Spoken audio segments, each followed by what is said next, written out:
Cool. Hello, everybody.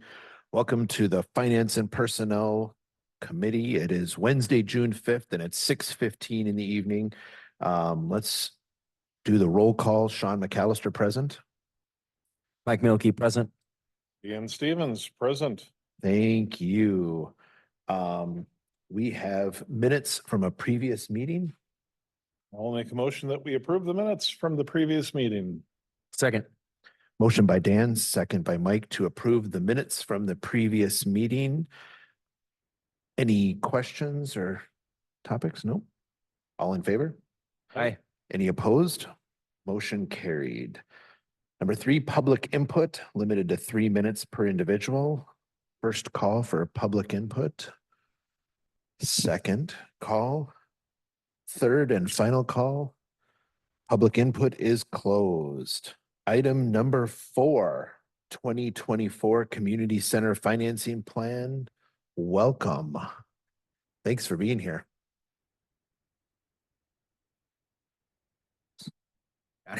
Brad Vigutz with Baird. I'll walk through the presentation of the a few financing plans that were developed. And I think what we're asking for tonight ideally is a recommendation to the council on which plan you prefer. And I'll walk through this timeline and the detail that's included in the presentation packet. So with your approval tonight of the set sale resolution and recommendation of a plan, the full council would consider this June 11th. Now we've got a fallback date. I understand that there's a special meeting of the council slated for June 17th. So if the council isn't ready to make a decision on the 11th, we could put this on the June 17th agenda also, so that they have more time to think through it. Either one of those dates would work with the timeline that's outlined here. So then in the meantime, Baird, along with city staff, would take the steps necessary to bring this issue to market. We'd create the offering document. For some of the scenarios, we would need to get a rating through Moody's Investor Service. Other scenarios don't require a rating. And then we would market this issue. The council would take action then August 13th to award the notes. And that would finalize the rates and the terms for either the first transaction or for the whole package, depending which scenario you select. And then finally, the closing would take place on September 3rd. So there's 5 scenarios included here, and they're scenario 1, 2A and 2B, 3A and 3B. Now sort of walk through the summary of the differences between them that's on this page of the presentation packet. First, from a high level, what we're really looking at is, do you want to issue this over 2 sets of financings or 1 financing? And then second, if it's over 2 sets of financings, do we split that over 2 calendar years? So the differences, primary differences are costs, and we have to make some assumptions on what's going to happen with interest rates in developing this sort of scenario.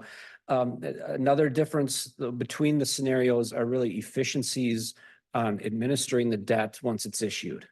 So scenario 1 would have a 20-year issuance to fund the full $4 million that's going to be borrowed for the community center project. And you can see the total, so that based on current interest rates, today's market, this is repaid over a 20-year period, the total estimated cost, principal and interest cost, $5,894,000. So just a little bit under $5.9 million. In the second scenario, 2A, we again assume current interest rates, but the difference between 1 and 2 is 2A would have a short-term note issued now or by September, and that short-term note would be refinanced and taken out with long-term debt in the spring. That refinancing could be issued at the same time and as part of the same bonding as the city's typical CIP financing. So administratively, then you would have 1 issue outstanding long-term that funded the community center project and your CIP. It eliminates really having 2 separate long-term financings. So in 2A, the total debt service, again, assuming current interest rates both now and no change in interest rates by next spring, the total debt service is approximately $5,936,000. Compared to that first scenario, it's about $42,000 more expensive. And that includes both the issuance expense and the interest rates. That's that total difference column includes both of those factors. Scenario 2B, the same as 2A, except we say, what happens if interest rates drop 1/4 percentage point, 0.25% by next March? Then the difference, then this kind of flips the scale. Now it becomes more economical than scenario 1. So you've got debt service that's just a hair over $5.8 million, almost just over $90,000 benefit under this, this assumptions. Nobody can predict where rates are going to go, right? So some of that's going to need to be a judgment call on your part. If you think rates are going to stay the same or go up, then there's not a financial benefit to taking this approach. There's still the administrative benefit that you have one long-term debt outstanding instead of an additional obligation. Scenario 3 and 3, or 3A and 3B, this goes back to really the first set of financing plans that were put together to fund the community center project. It has a short-term note that funds $2 million today. And then that $2 million is taken out with long-term debt next spring with the city's CIP financing. Then at the same time, there would be another short-term note put in place for $2 million, which would fund the rest of the community center project. That would be taken out a year later with the city's spring financing to fund capital improvement program. So 3A has a additional cost if there's no change in rates, $101,000. It's more expensive than scenario 2A, for example. It's primarily because of the additional issuance costs that are incurred because you're doing 4 financings instead of 2 in scenario 2 in the scenario 2A. 3B says, what if rates drop 25 basis points, 0.25% by next spring, and then remain at that level coming into the spring of 26 when you do that second long-term financing? Now there's a difference of $23,000, a benefit of $23,000 compared to scenario 1. So all of the detail on what's going into this summary is found in the rest of the presentation. I won't necessarily walk through those because I think I've highlighted the differences, but I would be, able to answer any questions if there's additional detail or if there's other things you want to ask about the scenarios. If we were to, through any of the scenarios, say at some point in the future, maybe 3 years down the road or something like that, rates turned a little bit more favorable. I think there's like a blackout period where you cannot refinance. When would these be eligible to refinance? 9 to 10 years after they're issued. That decision would be finalized based on then current market information. But what we're seeing right now is that the city can have a 9-year call feature without incurring a significant penalty in interest rates. But you're right, there is essentially this blackout period where you wouldn't be able to refinance. Sabrina? Thank you. I just wanted to say in regards to that, Brad does look at that for us every year, takes a look at our financing and see if there makes sense to do any type of callable option on any of our bonds. So that has happened in the past. So just to be aware of that as well, something that we evaluate yearly. I mean, I guess my thoughts are that while so at the beginning of the year, the Fed had maybe indicated or hinted that they were expecting about 3 rate cuts in the course of the year. That's not going to happen. I think we're going to be lucky.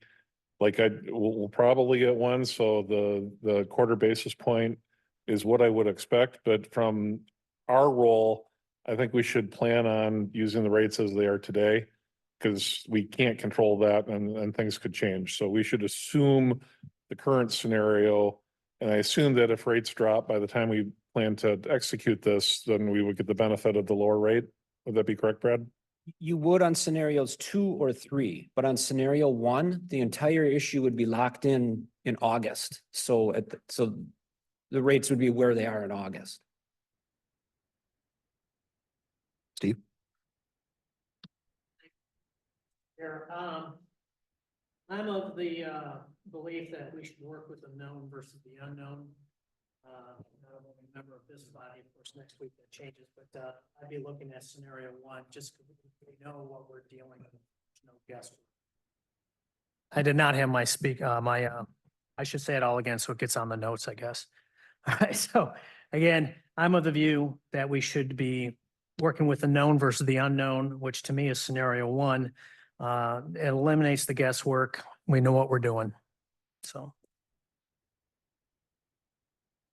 I guess I'm curious, does Sabrina have an idea of which one she would recommend? We all look Yeah. at you. My recommendation would be to go with option or scenario 2B, either scenario 1 or 2B, where we would have that bond anticipation note, and then we could wrap it into that one borrowing in the spring with the potential of possibly saving $91,000. Yeah, that's why I asked about the blackout period, because if we could refinance soon, then I'd say I would be more inclined towards one, but I don't see a downside to rolling the dice, anticipating that I think rates are gonna be lower. And there's a $91,000 savings. Is there a compelling reason why we would do this now as opposed to next spring? Is there a compelling reason? Could you ask your question again? Yeah. Is there a compelling reason why we would need to execute this now rather than next spring? If you think rates are going to increase between now and next spring, that would be the compelling reason to get locked in now.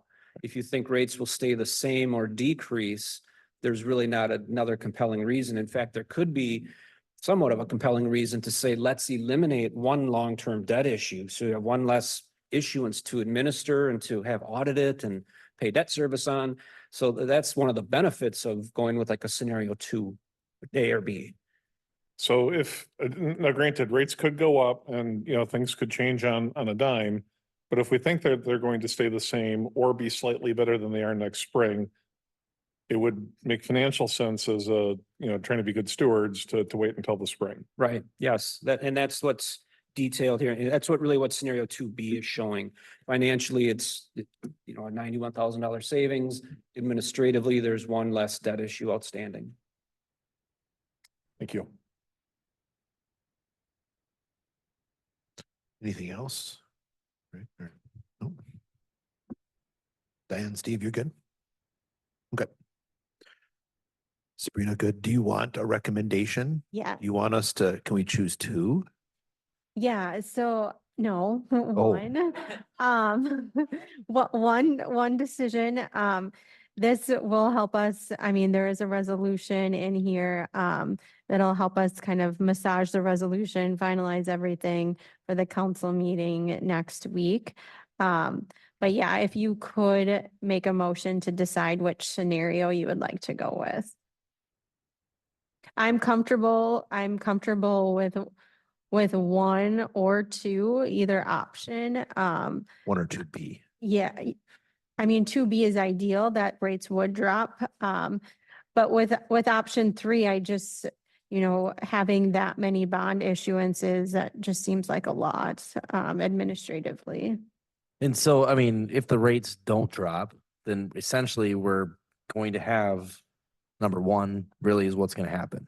Well, if that's what you decide. Well, I'm just Well, saying, So option 1 means we bond right now and we bond for $4 million. okay, Option 2 is we have a bond anticipation note. So we take out essentially a loan for $4 million and then we bond for it in the spring. And we hope that interest rates are lower. Right, now, if we. Did I say that correctly, Yeah, you said it Brad? Right. and if they're not lower, we took a chance, but Right, we're assuming that it's going to be ideally lower, if not the same. correct. If they're the same, we're not getting hurt. The risk is that we're surprised and it goes up. Right. But we think that there's a better than not, or it's slightly more likely that we think they're going to be lower. Yeah. So based on that, I'll make a motion that we support scenario 2B. I'll second that. Motion by Dan, second by Mike to make the recommendation to council to support option 2B. Any further discussion? Brad, did you want to add any? Yeah, just want to clarify just a couple of things from, based on your last comment. If rates stay the same, there is an additional cost to the city of about $42,000 because in scenario 2. So if rates drop, then you're going to see either a break even or a benefit to the city in terms of the interest and issuance cost. On So, the, so if you would, just so I can clarify, I'm sorry, if rates stay the same and we wait till the spring, we would have administrative cost of $42,000. So that would be the risk. Plus, if rates go up higher, correct. if rates go down a quarter point, then including the administrative costs, we would save 91,000. Yes. And in the event that rates go down more than 25 basis points, that would all just be gravy. Yes, correct. And in addition, if, let's say we get to next spring and the market is in turmoil for whatever reason, we can come back to you with another plan that might say, let's roll this short-term note and wait for calmer waters, right? I didn't show that on here, but I mean, you're setting the course if you select scenario 2. But that long-term takeout, we could make adjustments to delay that if we need to. If rates are the same or better, we can get it locked in. So in other words, you're not committing today, you're giving us direction how to proceed, but you're not committing to saying we're doing a long-term takeout in the spring, right? That would come back before this committee at the same time as your CIP financing is looked at. And there'd be a recommendation from, from staff and from Baird as to whether to take that out, or if rates are significantly higher, then we could postpone that. Is there historical data with, I mean, and it's kind of hypothetical, but with an election year following the election where things like these rates might change because of that? I mean, that's very hypothetical. I'm just curious if there's been any kind of data on that. Yeah, I don't Okay. know. I'm That's sure there is. I Yeah. mean, I don't have that with me. That's fine. I would it was just something that popped in my mind. Yeah. I mean, the Fed has been very clear that once inflation is at or very close to 2%, that's when they're going to start to make moves. So problem is inflation has been sticky. It's been staying right around 3.5% for 6-7 months now. So, but we've got another 9 months, 10 months before the takeout, before we'd have to worry about a long-term financing on this. Any more questions out there, Steve or Dan? You good? Mike? I'm good. Good with the motion, it says, yeah. Okay. Any further discussion? None. All in favor? Aye. Aye. Any opposed? Motion carried. Okay. Thank you. you. Thank you. Thank you. Item number 5. Is that you? Yes. So item number 5 is the resolution for us to move forward with the bonding. So we are looking for recommendation, to pass that resolution. So a motion to This is approve. what we were just speaking about. We just Correct. put in a resolution form. Correct. I move that we approve resolution 20-2024, providing for the sale of approximately $4.165 million general obligation, promissory notes or note anticipation notes. Second. Motion by Dan, second by Mike to approve resolution 20-2024. Any further discussion? So I think we have to take out, I think we have to say the sale of approximately 4,165,000 of note anticipation notes. I think we have to take the general obligation out, correct? Right. Yes. I did say or, but Oh, yeah. okay. And also, there's another point of clarification in that resolution. It says Baird will serve, I don't have it in front of me, but it says, I believe, financial advisor or underwriter, or it might say negotiated sale or competitive sale, something to that effect. So with this being a note anticipation note, short-term obligation, the lowest cost alternative for the city is going to be to place this with banks, or a bank, I should say. Baird can serve as placement agent. We'll market this to banks nationwide. and get this locked in. That would then mean you take out the reference to a competitive sale in the resolution. Can that be changed when we send it to council Sure. or? You can either strike it now, or we can get the resolution just redrafted, so it's in final form for the council meeting.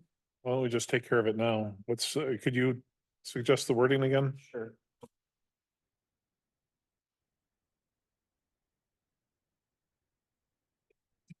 Yeah, I'm just reading off. Okay, it's in section 2. Parenthesis II can be scratched. So it would read that at a subsequent meeting, the common council shall negotiate the sale of the notes with a purchaser to be determined.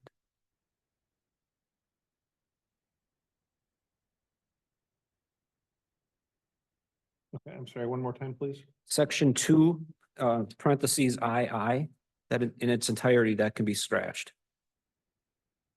That starts with, it's the end of the section there that starts with or consider such bids. So Dan, you'll be rescinding your motion and your second. Yeah, I'll rescind my second. Okay. I'll rescind my motion. All right.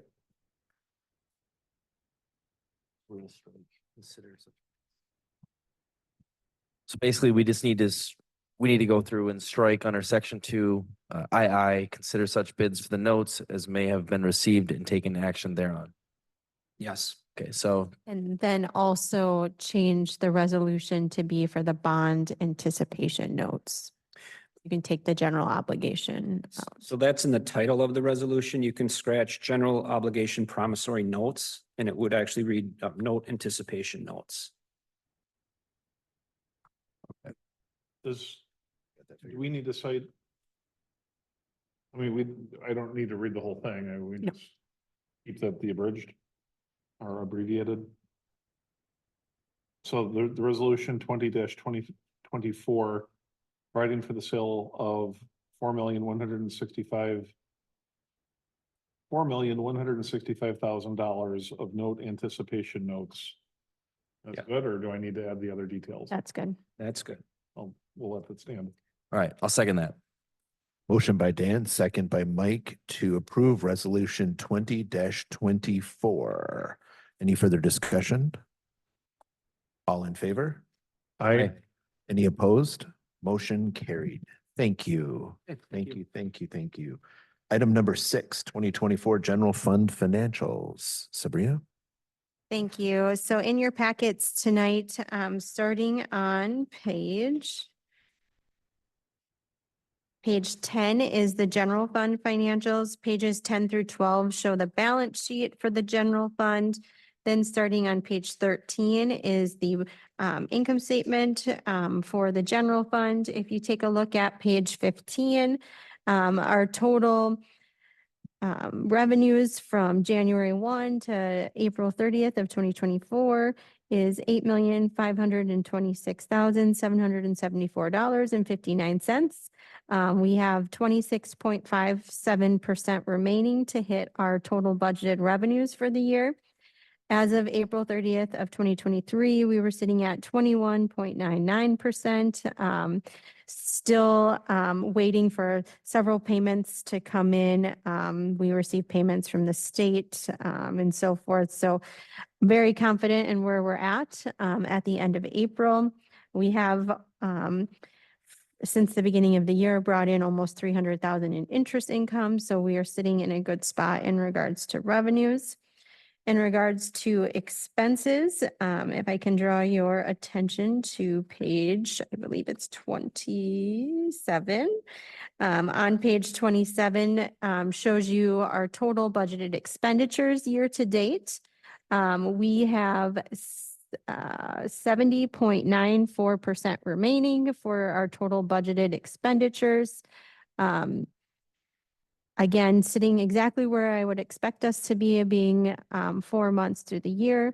As of April 30th of 2023, we were at 71.32%. So we are pretty much on par to where we were at in 2023.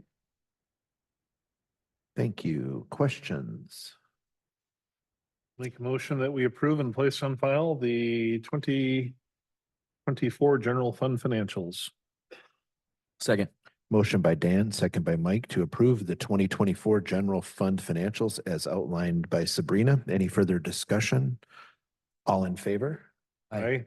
Any opposed? Motion carried. Item number 7, 2024 Omni Center financials. All right, next in your packets, starting on page 28 is the Omni Center financials. Pages 28 through 30 is the balance sheet. Starting on page 31 is the income statement. If I can draw your attention to our total revenues, year to date, we're sitting at $348,138.22. As of April 30th of 2024, 51.6% remaining, to hit our total budgeted revenues for the year. As of April 30th of 2023, we were at 45.62%, so fairly close to where we were at for revenues in 2023. Then if I can draw your attention to the total expenditures, which is on page 33. Our total budgeted expenditures year to date is $263,153.91. That is 64.27% remaining of our total budgeted expenditures. As of April 30th of 2023, we were at 60.06. So we're actually trending ahead in regards to expenditures from where we were at last year and what's remaining. So again, very comfortable where we are at in regards to revenues through April of 2024. Any questions? Dan? So there were a couple of revenue items that stuck out. Like I didn't realize we were in the catering business, but we're over 500% over goal. What is that coming from? Which one did you say? 46745.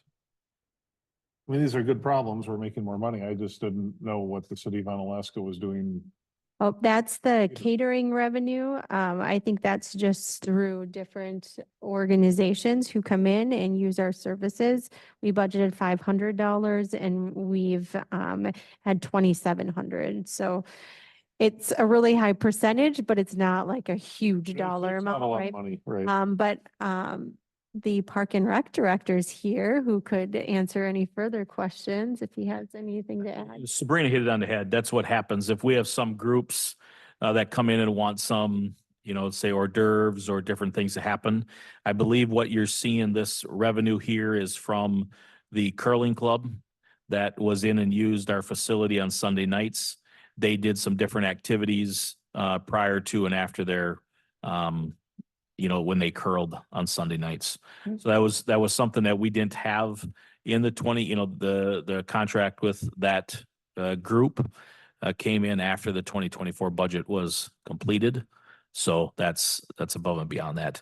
And also with the bingo that's going on Wednesday nights, we do get 10%. So I'm not sure exactly what of the caterers that come in. So I'm not sure if the staff is putting that in the catering revenue also that we get. Well, I noticed we have taxable and then non-taxable, but it's not a big deal. It just that there were kind of big numbers that stuck out. And then the second one was the miscellaneous income 48001 is 2,000% over goal. That's pretty cool. Yeah. That feels like that would be maybe bingo money. That very well could be. Ian Wick's calling out the numbers, and that's why the number is so high. So, but anyway, those are good problems to have. So I just thought it was interesting. Yeah, I'll make a motion to approve the 2024 Omni Center financials And place them on file. and place them on file. I'll second that. Motion by Mike, second by Dan to approve the 2024 Omni Center financials. Any further discussion? All in favor?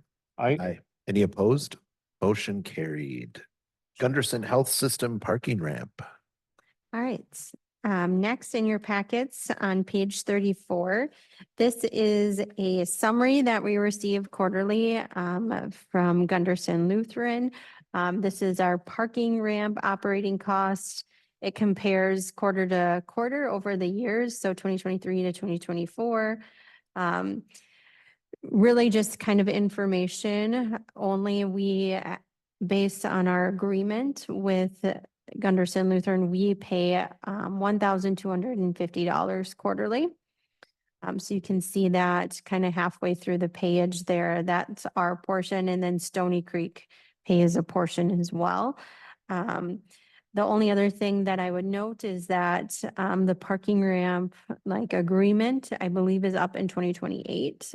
So we'll continue to look at that as we move forward over the next few years.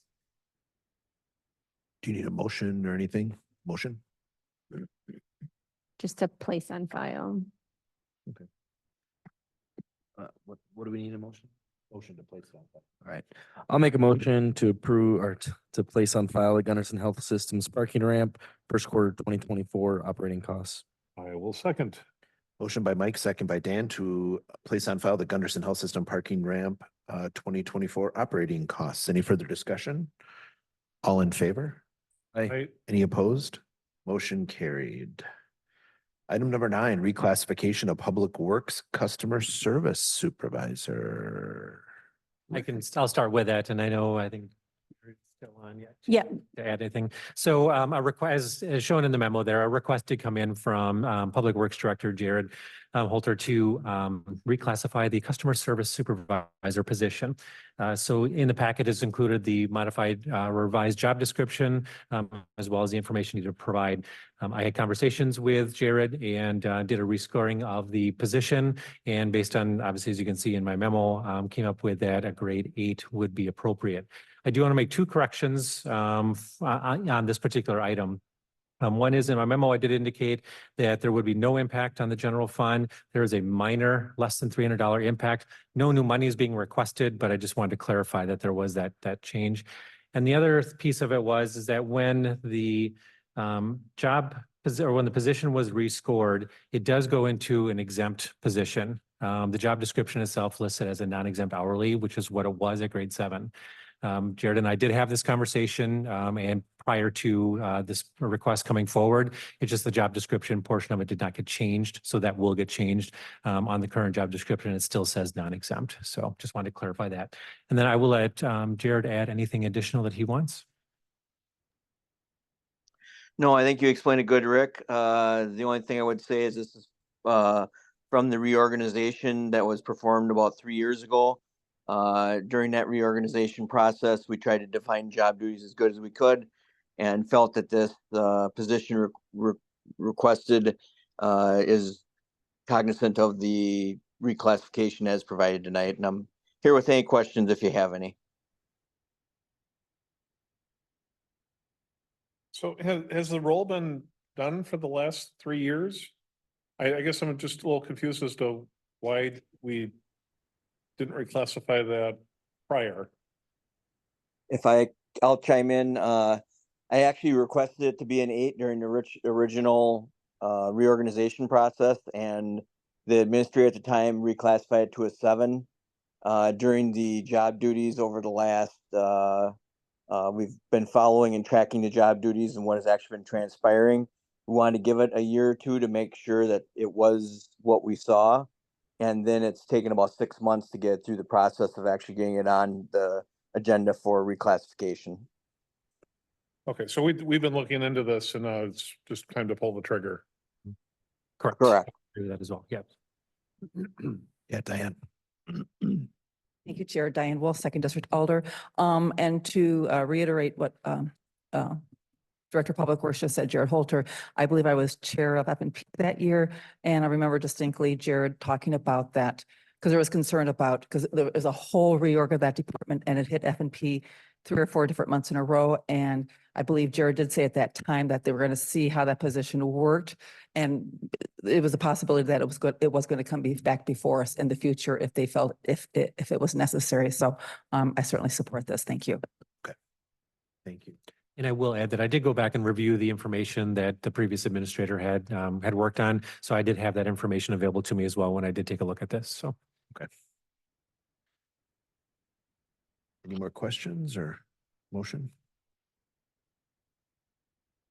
We need the motion to specify we're going from a 7 to an 8, or just that we're reclassifying it.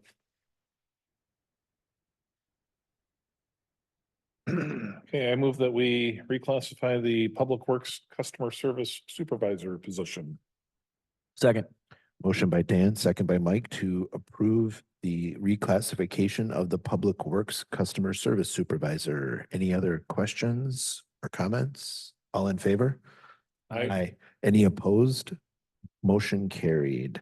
Item number 10, increase team development budget. Thank you. I can take on that one as well too. I don't want to reiterate everything that's set out in the memo there, but I just kind of wanted to touch on something. You know, since I've started, I've been doing some assessment of different things, and kind of what I kind of use as a concept of team development is one area that I thought we could do some additional things on. So I kind of set forth in there that, you know, the city council had approved a staff success day, and that is the day set aside for all staff, closed down City Hall. And my understanding is that there is a budget for that of about $2,000. As I said in the memo, you know, when you start looking at speakers, you know, I did this in Trumbull County as well too. When you started contacting speakers, you're looking at anywhere from, I mean, you could find them for $1,500, but a lot of them are going to be $3,000, $5,000, up to $10,000 for any of them that are going to be good at what they do. The city does a great job of utilizing the ones that are no cost. Last year for this All Staff Success Day, we had a number of them. We have some already slated again for this year. We're kind of and I'm focusing on that for the moment. For that specific day, we are looking at bringing in at least one kind of keynote speaker to kind of help with the day. And so the $2,000, you know, that covers right now, or helps covering the food. You know, we provide morning and afternoon snacks and beverages. We provide lunch, any materials that we need for the day. There's just a lot of planning that goes into it. I was able to be part of that planning last year when I got here, kind of on the tail end. So there's a lot that goes into it. So $2,000 just doesn't get very far when it comes to a day that we're setting aside for basically staff appreciation, provide them with some training, provide them with the tools that they need to be successful. And so part of this request is a specific $3,000 additional budget for the Staff Success Day. Also too, there isn't a specific budget for staff training that is across the board. You know, each department has their own that they provide to their staff individually, and that would be specifically geared towards their niche, so to speak. And so having some opportunity to bring in some training for staff that would be, for example, last year, I believe there was a multi-generational speaker that came in.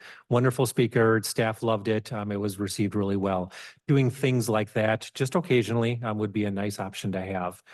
So that's why I was asking for an additional budget to, I've reached out to a number of speakers, local ones and others as well too, just to get some idea of things that they would come in and do. And I listed in the memo just a couple of different topics, and there's just a wide variety of topics. But again, you know, they're not cheap to bring in too. So that was just one area, another area to do. And then the other piece of it is I've put in there, you know, I have talked with Chief Fletty in regards to CPR certification for staff. You know, that can come in handy if staff ever encounter somebody who comes into City Hall, Public Works, Omni Center, whatever the case is. You know, there can be that training that takes place. The Stop the Bleed, I'm going to let Chief Fletty speak more to this one, where if there is some kind of an event that occurs and how you can kind of handle that. There's a specific kit that can be provided to each department and each facility that the city owns that will help with that.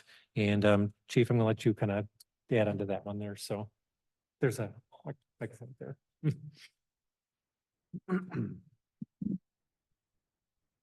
Right. So Stop the Bleed.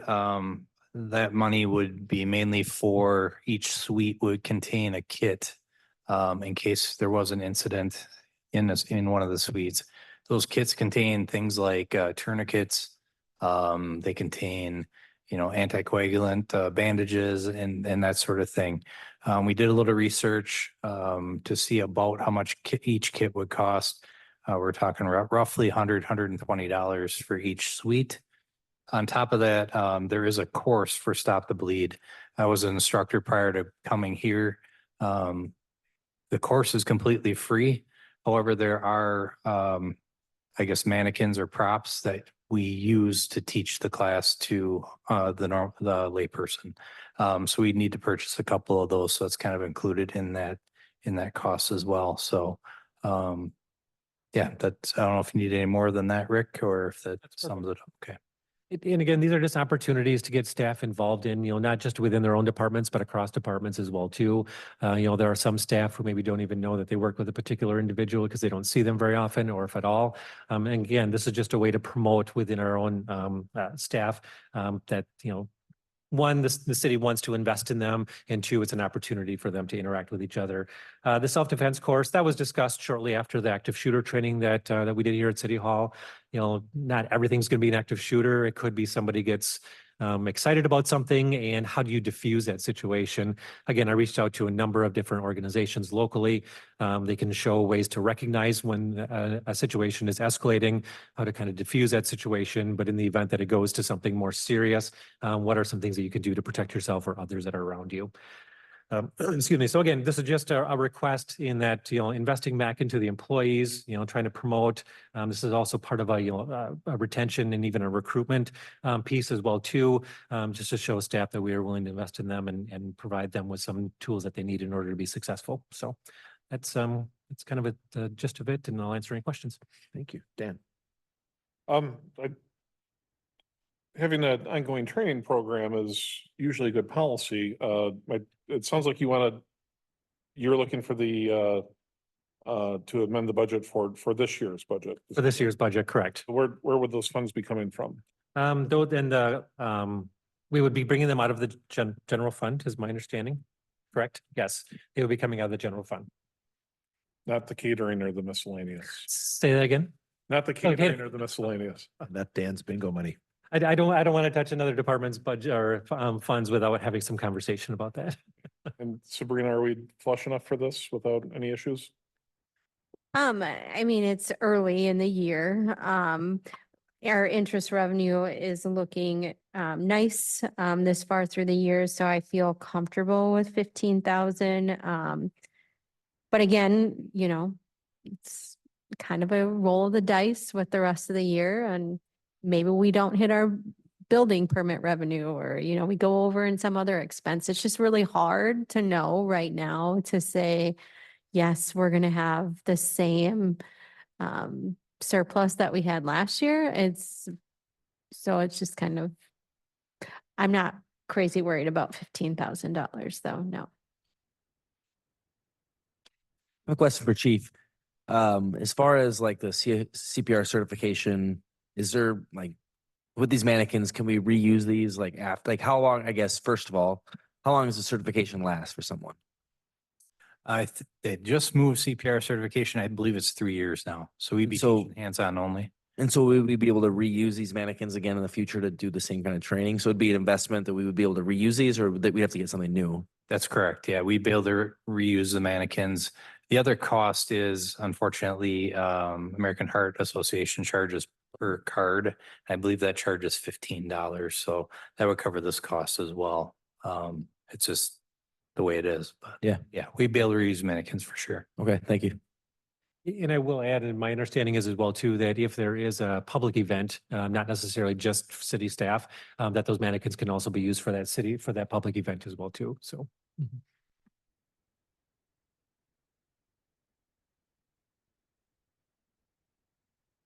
Did we talk about the self-defense course listed on here? Or that's coming next? Yep, nope, I did mention that as well too. That's the one where I did reach out. That came up shortly after our active shooter training. That it was some staff were interested in that as an option.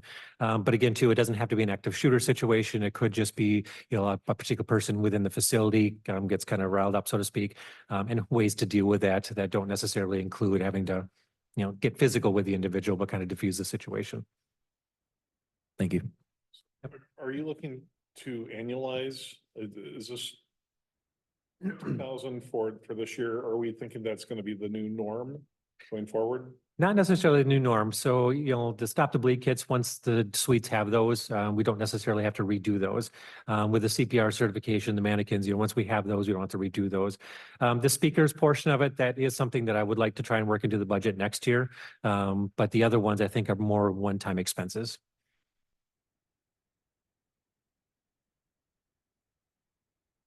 I mean, I think the feedback from staff last year with it being positive for them with the speaker and, you know, to have something, even maybe a different speaker, a better speaker, I don't think there's anything wrong with it. In fact, I think I would support that just because we want to make them, you know, like you said, retention, Mhm. make them feel valuable and, you know, give them something valuable to in return. Sure. Mhm. Agreed. You have any other questions?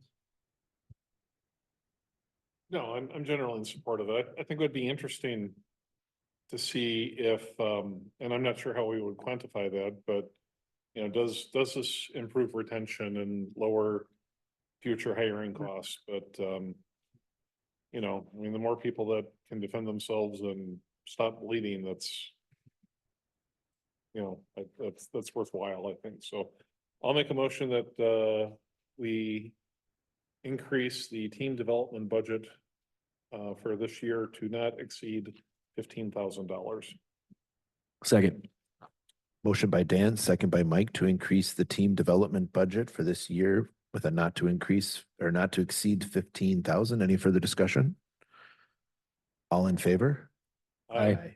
Any opposed? Motion carried. Thank you. Thank you. Amy.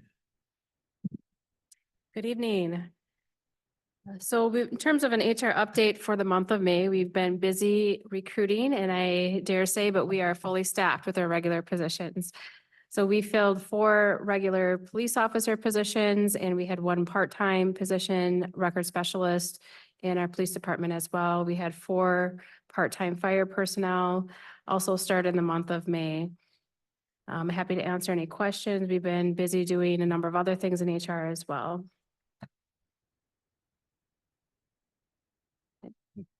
Good job. Do you get to take the summer off now? Or? I will take that if you are offering it. Yeah. If I may, Amy, again, Diane Wolf, Second District Alder. Of the 4 police officers, are they all full-time, secondly, or are they going to school, or how soon will they actually be on the street? Thank you. Great question. So with the 4 that are hired, they are all in need of the police academy, which starts on Monday. So they are all in preparation for that. We have 2 police officers currently in the police academy that are expected to graduate this Friday. So as one academy ends, the new academy starts, and then they're sort of out of commission for those that 4.5 months or however long that takes to get through the police academy. And with the sergeant position that we also have opening, if I could also add to that, we do have, again, the full bodies, but we are looking to post internally to fill that position, and that should go up later this month as well. So police department has definitely been busy, as well as our fire department. Thank you. Thank you. Any other questions from anybody? No? Are we sticking with you with number 12 too, or? Mhm. Awesome.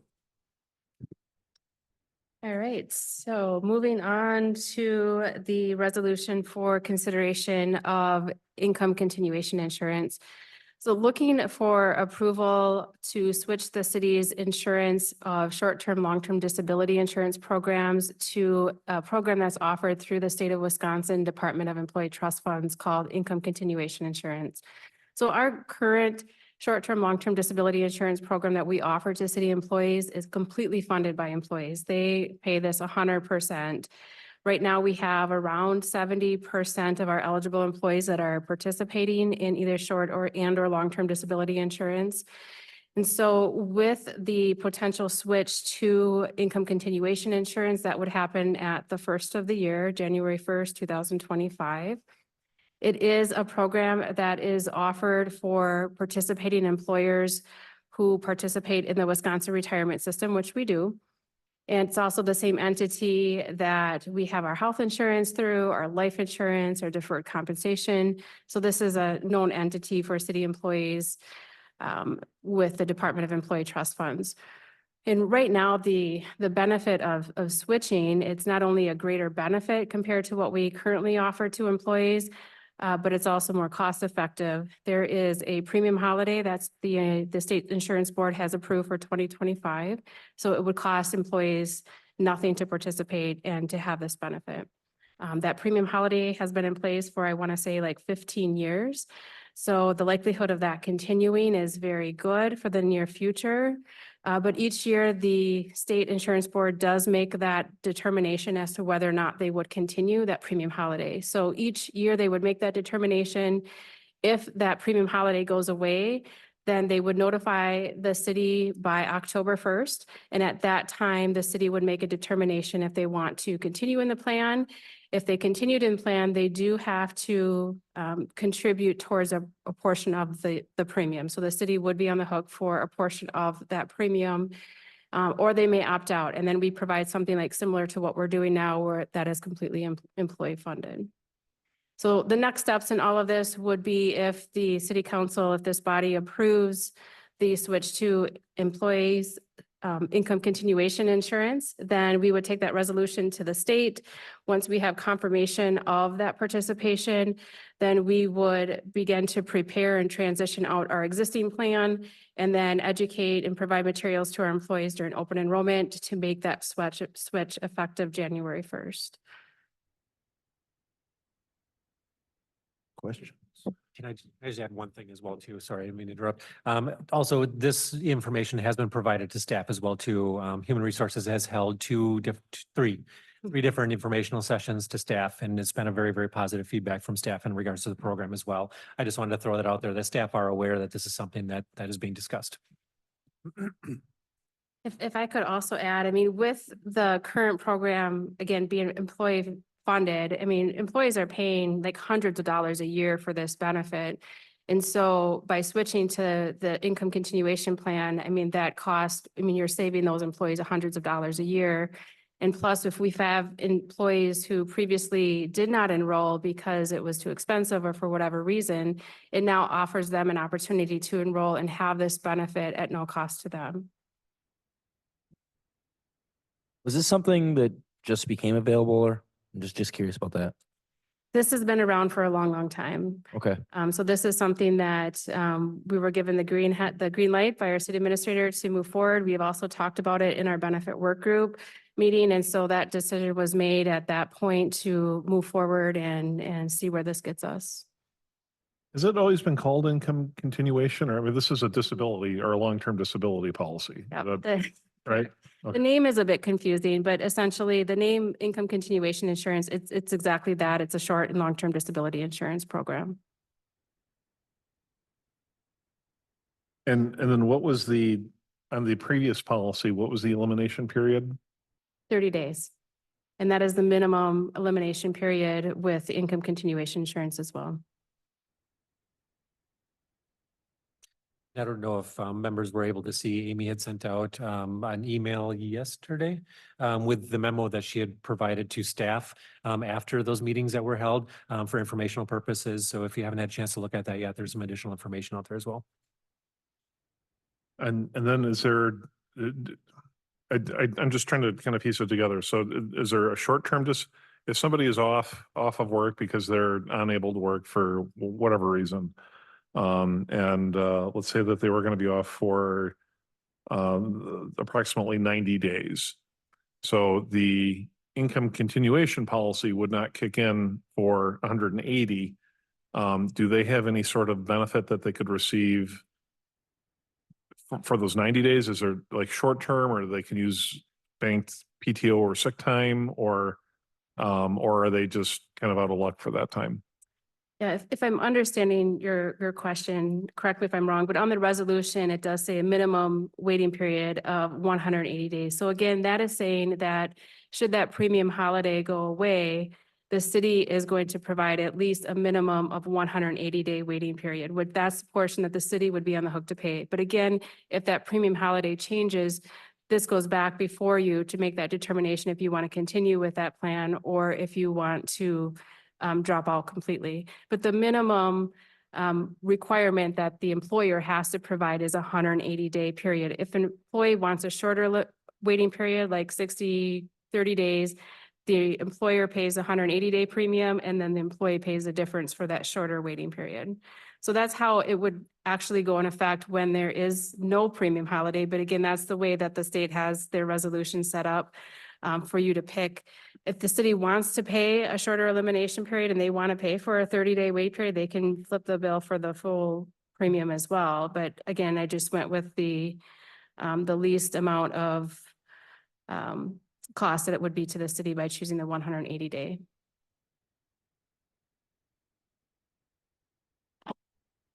And just so we're clear, under the, with the holiday premium, it would be set at 30. And so they would still only have that 30-day waiting period before the income continuation would kick in. So that 180 would only have some impact on the city if the holiday premium went away. While the holiday premium is in effect, there's no reason why an employee would not pick the 30-day elimination period. And then that would be what it would be in effect going forward. So they would start receiving benefits under this on day 31. It's a little confusing, I know. Yeah, Can, I'm willing to put this forward, and then I think I've got kind of minutia questions I might ask, but I'll bring it up with staff and then we can talk about that next week. So. John. Oh, I'm sorry. can I ask a question? Sorry, Amy, I forgot to ask you this earlier. So right now, it says that there's a premium holiday, but we haven't hit October yet. So like, could the state change their mind before October that they're not going to do a premium holiday next year? Well, that's a great question. The state actually already approved it for 2025. So that premium holiday has already gone before the state and they've made that recommendation. The state approved it to continue. Their reserves are, I guess they've had really good return on their investments. They've had low claims. And so each year they take it to the board and then they continue this premium holiday. But that's why they've been able to offer it, is just because they've got such a high percentage of their returns and their investments right now. And they couldn't, like, we get on in January and end the premium holiday in like February or March, right? Like they set it for the whole year. Correct. Yep. Let's move this forward for next week.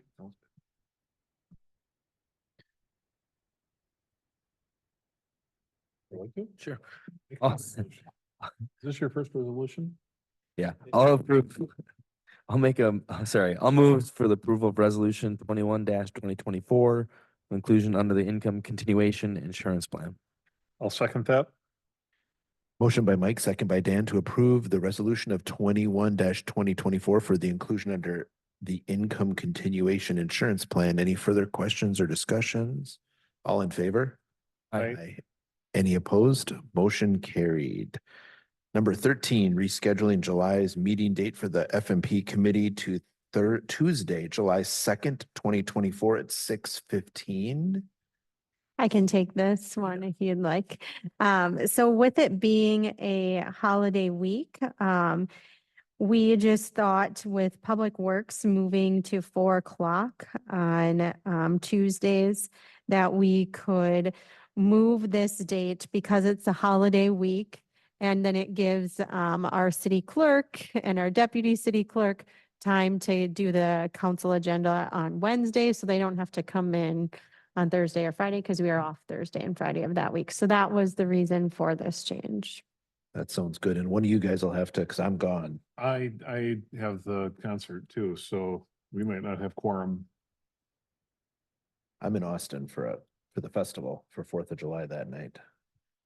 Now, what do you want to do? Should we keep Would it? you like us to evaluate the agenda? Oh, that's a good idea. Okay. Let's do that. Would Monday be another option? We do Monday. Oh, Could yeah, you evaluate Monday's the- an option. Just let me check the city calendar. I'm here Monday. That does work. Park board is that night. So we would, what time's park board? Oh, you're in 112. So we could be at any time in here since they're in 112. Okay. Do you want to set it or do you just want to check first and see if we need to meet? Or should we just plan for a meeting then on Monday, Let's plan for Monday and then if there is nothing that needs to come forward, then we can Deal with it. cancel. okay, sounds good. Good anytime after 5. Me too. Yeah, Yep, me too. Perfect. Okay, so rescheduling the we can- July meeting date for, Anytime after 5 is good for me. okay. five's fine. Do you want to do, should we set it for, do you want to do 5:15? Yep, sounds good here. And we'll do that for July 1st? Oh, yep. So officially, we're rescheduling the July meeting for the FMP committee to No, Monday, Monday. July 1st, 2024 at 5:15 PM. Is that cool with everyone? Is that a motion? Do we need a motion? Think should be good. We don't need- Oh, wait a second. No, Board of Public Works is Tuesday, isn't it? But that's at 4, so, okay, I'm good. Dan just brought up a good point. The bid opening is that night for the community center. That he'll be bringing the community center bid to the park board.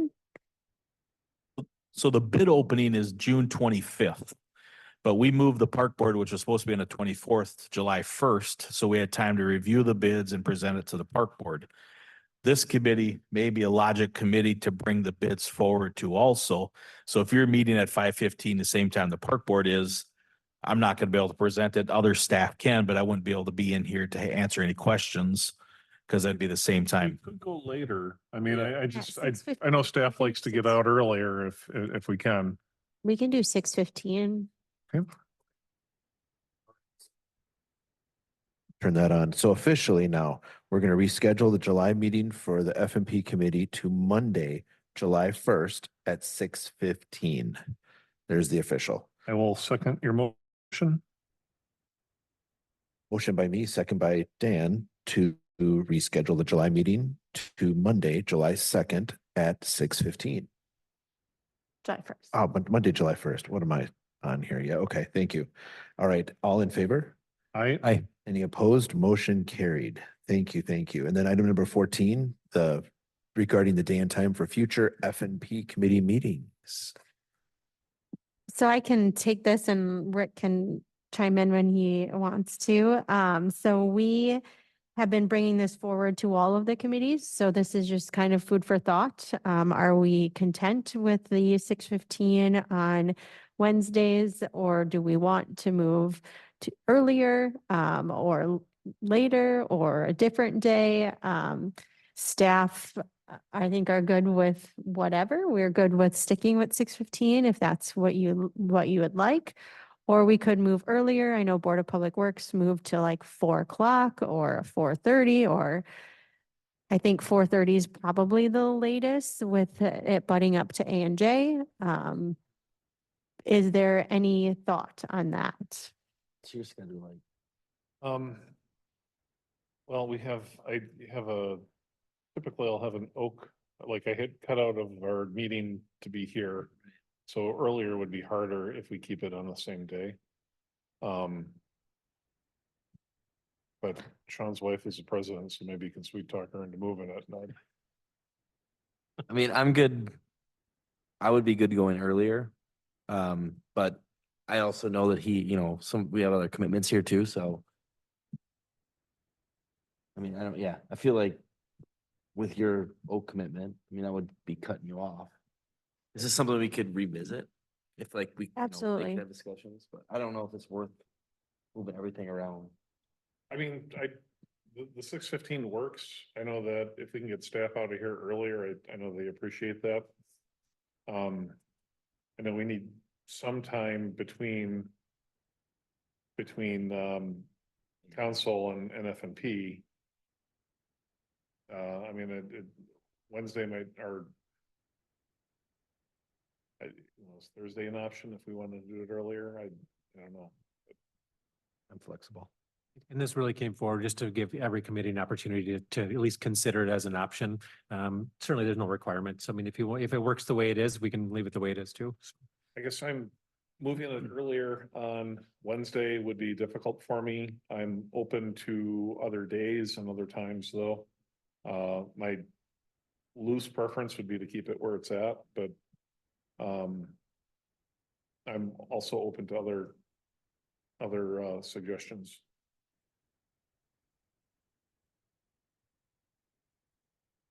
I'm good no matter what. Yeah. What do you?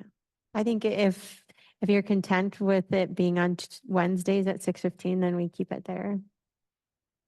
Yeah, I'm fine with that. Okay. You don't need motion or anything for that? It was No. just a discussion. Just a discussion. If there was intent to move it, then I'd want a motion, but if we're gonna keep it where it's at, we don't Okay. need a motion. Sounds good. And then we have no further business. Yeah, I'll make a motion to adjourn at Second that. Motion by Mike, second by Dan to adjourn at 7:20. All in favor? Aye. Motion carried. Oh, I'm sorry. Any opposed? No, motion carried. Thank you, everyone.